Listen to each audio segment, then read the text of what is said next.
Hello दोस्तों, सभी को मेरा नमस्कार। और आज हम जिस टॉपिक पर बात करने वाले हैं वो टॉपिक है ऐसा जिसकी आजकल की जनरेशन्स में बहुत ज़्यादा ज़रूरत है। आज की डेट में हम देखते हैं आए दिन किसी न किसी का breakup, divorce, extra marital affairs, बहुत चीज़ें आजकल कॉमन हो गई हैं।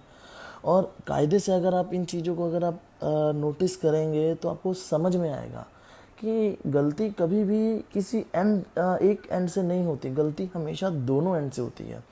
और हाँ, ये हो सकता है जिस टाइम आपका ब्रेकअप हो रहा है, जो ब्रेकअप का रीज़न है, जिस कंडीशन में ब्रेकअप हो रही है, हो सकता है उस टाइम कोई एक आदमी की गलती निकल रही हो या वो गलत साबित हो रहा हो या उसकी वजह से ब्रेकअप हो, ऐसा लग रहा हो।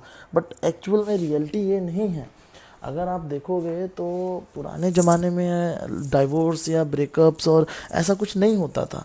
ऐसा नहीं था कि उन लोगों का दम नहीं घुटता था, उन लोगों में लड़ाइयाँ नहीं होती थी, उन लोगों में मिसअंडरस्टैंडिंग्स नहीं होती थी। सब चीज़ें होती थी, सब कुछ होता था, बट स्टिल वो लोग कभी एक दूसरे का साथ नहीं छोड़ते थे।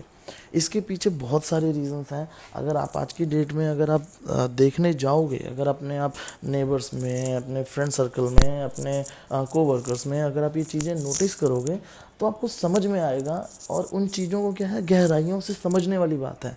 आप एक एग्ज़ाम्पल लेके देखिए, एग्ज़ाम्पल लेते हैं हम लोग कि अगर एक लड़का और एक लड़की है, उन दोनों के बीच में अगर कोई मिसअंडरस्टैंडिंग आ गई, कुछ लड़ाई हो गई, तो वो दोनों उसको सॉल्व करने के लिए बाद में ट्राई करेंगे। और पहले उस टॉपिक को लेके बहस इतनी होगी, लड़ाई उतनी होगी कि उसमें और टॉपिक्स बाहर आने लगेंगी, जो कि बहुत बड़ी गलती है लोगों की। अगर आप किसी एक टॉपिक पे लड़ाई कर रहे हो और उस टाइम पे अगर आप पुरानी पिछली बातें दबी हुई उठा उठा के आप और लड़ाई कर रहे हो, तो इसमें आप लड़ाई को बढ़ा रहे हो, अपने रिलेशंस को और कॉम्प्लिकेट कर रहे हो। अगर मैं बोलूँ आप लोगों को, तो सेक्रीफाइसेस दोनों तरफ से होते हैं, अंडरस्टैंडिंग दोनों तरफ से होती है, कोऑपरेशन दोनों तरफ से होता है। अगर सिंपली आप ऐसा देखो कि अगर एक लड़का और लड़की में से अगर कोई एक झुक जाता है तो उसको खुद को ऐसा लगने लगता है कि उसने अपना ईगो डाउन कर लिया, अपना मोरल डाउन कर लिया, अपना सेल्फ रिस्पेक्ट से कॉम्प्रोमाइज़ कर लिया। इवन कई बार उसके जो फ्रेंड सर्कल में होते हैं, रिलेटिव्स होते हैं, वो भी उसको इसी टाइप की बातें करके और उसको ज़्यादा भड़काते हैं। बेसिकली अगर सिंपली वर्ड में यूज़ करूँ तो मैं, तो उसको भड़काते हैं, जो कि ये गलत है। अगर पुराने टाइम में रिलेशन सक्सेसफुल होते थे, मैरिजेस सक्सेसफुल होती थी, आज की डेट में नहीं हो पाती। कारण बस यही है, जो हमारे जिसको हम मॉडर्नाइजेशन बोल रहे हैं, जिसको हम अपनी मॉडर्न थिंकिंग बोल रहे हैं ना, एक्चुअल में हम मॉडर्न थिंकिंग एक्सेप्ट नहीं कर रहे हैं। हम अपने अंदर की नाकामियों को बाहर लेकर आ रहे हैं। एक सिंपल सी बात है, अगर एक लड़का और एक लड़की अगर आइदर रिलेशनशिप में है, हस्बैंड वाइफ है, तो उनमें एक बॉन्ड होना चाहिए, एक ट्रस्ट होना चाहिए, एक अंडरस्टैंडिंग होना चाहिए। अगर एक आदमी झुक जाता है या एक लड़की झुक जाती है, इसका मतलब ये नहीं कि उसने अपने सेल्फ रिस्पेक्ट से कॉम्प्रोमाइज़ कर लिया या कुछ और। वो अपने पार्टनर को और चांस देना चाहती है, वो या चाहता है, वो अपने पार्टनर के साथ और लंबा रहना चाहता है। और आज के टाइम पे ज़्यादातर क्या होता है कि जो कपल्स बन रहे हैं ना, वो मिसमैच हो रहे हैं। अगर एक रिलेशन में अगर वो लड़का कॉम्प्रोमाइज़ कर रहा है तो वो लड़की उसके सर पे चढ़ के बैठेगी, अगर लड़की कॉम्प्रोमाइज़ कर रही है तो लड़का उसके सर पे चढ़ के बैठेगा।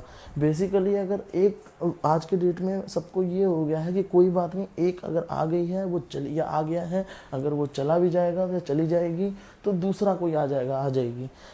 और यही थिंकिंग डाइवोर्स का, ब्रेकअप्स का, एक अच्छे हेल्दी रिलेशन को ख़राब करने का एक रीज़न बनता है। अगर हम देखेंगे तो सभी के रिलेशंस स्टार्टिंग में बहुत अच्छे चलते हैं, स्टार्टिंग्स में उनमें कोई प्रॉब्लम नहीं आती, स्टार्टिंग्स में रिलेशंस इतने स्मूथ चलते हैं कि कोई प्रॉब्लम नहीं होती। बट टाइम टू टाइम जब टाइम निकलता है तब समझ में आता है कि नहीं, वो धीरे धीरे उनमें उनको रियलाइज़ होने लगता है कि उन्होंने पार्टनर गलत चूज़ कर लिया है, वो लड़का या लड़की सही नहीं है उनके लिए। ऐसा क्यों लगता है? बिकॉज जब स्टार्टिंग में हम किसी के साथ रिलेशनशिप में आते हैं तो जस्ट हम उसकी पॉजिटिव चीज़ें देखते हैं। हमको जो चीज़ें पसंद हैं, हम जस्ट वो जब हम जो हमको पसंद है चीज़ें, हम जस्ट उसको ऑब्जर्व करते हैं, उसी को देखते हैं, और नेगेटिव चीज़ों को हम लोग इग्नोर कर देते हैं, या हमारे जो बेसिकली डिसलाइक्स हैं उनको हम इग्नोर कर देते हैं। I am talking about gender neutral. मैं जेंडर न्यूट्रल होके मैं बात कर रहा हूँ। I am not talking about only man और ओनली वुमेन और ओनली बॉयज़ और ओनली गर्ल्स। मैं अभी बात कर रहा हूँ एक जनरल आइडल केस की। तो उस टाइम क्या होता है कि जब हम नए नए पार्टनर्स बनते हैं या नई नई शादी होती है कुछ भी, तो उसमें क्या होता है कि एक एक्साइटमेंट होती है नए रिलेशनशिप की। तो उसमें क्या होता है कि सब एक दूसरे को प्रॉपरली मतलब सारे नेगेटिव चीज़ें उनकी अवॉइड करेंगे, इग्नोर करेंगे, सिर्फ पॉजिटिव चीज़ें ही उनमें, अगर उसके अंदर 60% पॉजिटिव है 40% नेगेटिव है तो उस टाइम वो 60% हमको 100% दिखता है और वो 40% हमको बिल्कुल मिनिमम दिखता है। बट क्या होता है, टाइम टू टाइम जैसे रिलेशन आगे बढ़ते जाता है देन वो जो हमारा जो 60% जो हमको 100% दिख रहा है और जो 40% हमको अभी बिल्कुल ज़ीरो दिख रहा है या 1% दिख रहा है, वो हमको 40% 100% दिखने लग जाता है और वो जो 60% है वो ज़ीरो दिखने लग जाता है। इन दैट केस फिर जो वो 40% नेगेटिव चीज़ें हैं ना, वो फिर बंदा या लड़का या लड़की किसी और के अंदर ढूंढने की कोशिश करता है। फिर जब उसको किसी और के अंदर वो चीज़ें दिखने लग जाती हैं तो उसको अपना पार्टनर ऑटोमेटिकली बेकार लगने लगता है, जो कि ये सही बात नहीं है। बिकॉज वही पहले 60% चीज़ें देख के आपने उसको पसंद किया था, उससे आप रिलेशनशिप में आए थे, बट उसके बाद आपको वही चीज़ें खराब लग रही हैं। इट मीन्स वो सामने वाले में प्रॉब्लम नहीं है, प्रॉब्लम आपके खुद के माइंडसेट में है, आपके खुद के मेंटेलिटी में है। तो वो चेंज करना है। अगर किसी रिलेशनशिप को हेल्दी बनाना है ना, तो उससे पॉजिटिव चीज़ों को ऑब्जर्व करते हुए नेगेटिव चीज़ों को इग्नोर करना है। अगर कोई ऐसी चीज़ है कि आपको पसंद बिल्कुल नहीं आ रही, देन आप उस चीज़ को आगे सुधारने के लिए ट्राई करिए, कॉम्प्रोमाइज़ करिए आप या उनको करवाइए, उसके अंदर वो चेंजेस लाइए। अगर आप अपने ही पार्टनर को वो जो 40% है उसको आप कम करने की कोशिश करोगे ना, आपका रिलेशनशिप बहुत अच्छा जाएगा, बहुत हेल्दी जाएगा। बट अगर आप ये सोचने लग जाओगे कि यार इसके अंदर तो ये चीज़ें बेकार है, मुझे ये चीज़ें पसंद नहीं है, पर ये यही चीज़ें बार बार करता है या करती है, सो लेट्स कुछ दूसरा देखते हैं, कोई और ऑप्शन, कोई और लड़का लड़की आ जाएगा, वैसे में अगर उसके अंदर वो आते दिखती हैं तो ऑटोमेटिकली वो पसंद ज़्यादा आने लगता है, आने लगती है।